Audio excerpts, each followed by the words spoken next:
Dawid, see. Oh my god, that looks complex. Oh, I think I remember you. Let's see. Hey Abe, thanks so much for opening reviews. I'm an environment artist with a massive imposter syndrome. I don't post everything I do, but hoping this is enough for a review. I sculpt creatures instead of making props. Seems like a bigger challenge. What? I'm 3 years into game dev adventure. Let's take a look. Oh man, this looks great. Hell is this? A skinwalker. Oh my god. Nice.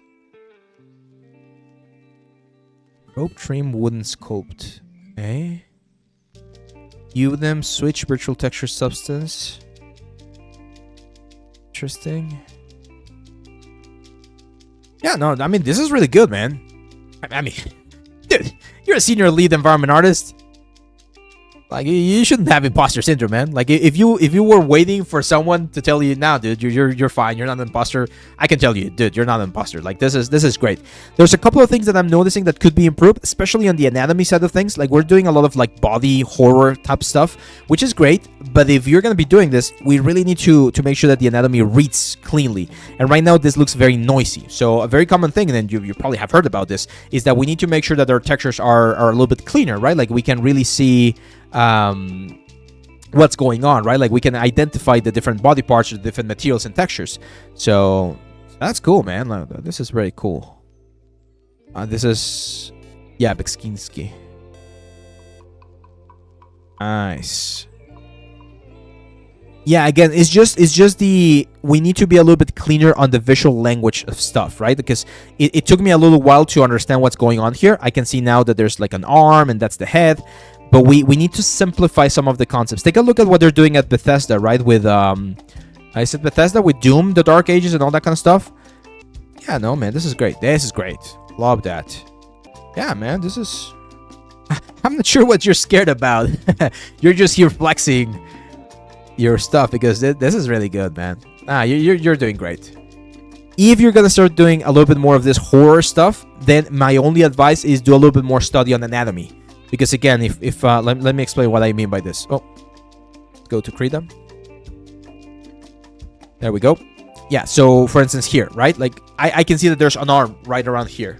So this arm right here, I would like to see the form of the muscles a little bit more well defined, right? So this is where I would expect to see the bicep. I would expect to see the tricep on the other side, and then we have these muscles that go which colors. These muscles that go around the arm towards the front of the hand, right? So it's just a little bit more on silhouette definition, like making sure that all of the muscles that we're seeing are a lot more precise, right? Same for this one right here. Again, like see how sort of like lacy the muscle structure looks on this one, especially with this like horror body. You lose a lot of skin and you lose a lot of fat. You're only left with like the strands of the muscle. So we should see this more strandy. We should really be able to tell and define where all of these different elements are. That way, when you read this as a player, you understand what's going on.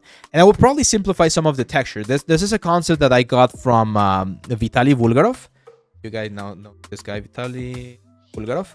So he's a like a mech designer. He's like an amazing artist, and he uses this concept quite a bit, which is the fact that there are areas where there's not a lot of stuff happening, right? In robots, it's a very common thing where we have a lot of like bolts and nuts and things and elements and cables and pistons or whatever. We need to incorporate some rest areas where there's not a lot of stuff happening so that we can properly read what's going on. So right now, this whole concept is just noise everywhere. So for instance, one of the things that I would encourage you to try is what if, for instance, for this I don't know, like crypt or whatever, we remove some of the detail. Keep it a lot simpler, right? So not a lot of like decals or decorations or anything, so that we have some rest areas there. Maybe on the body as well. Like maybe on the body, we grab some of this like lighter colors, and it's just a simpler like material or a simpler color, so it's not as busy, and we can really appreciate what's going on. Okay, it's a design thing. It's definitely not something that every single character artist needs to do, but it's something that's it's worth keeping in mind. Okay. But yeah, man, cool stuff. You're not an imposter. Like if you needed someone else, like a fellow artist, to tell you, no, dude, you're fine. I'm telling you right now, you're fine. You're not an imposter.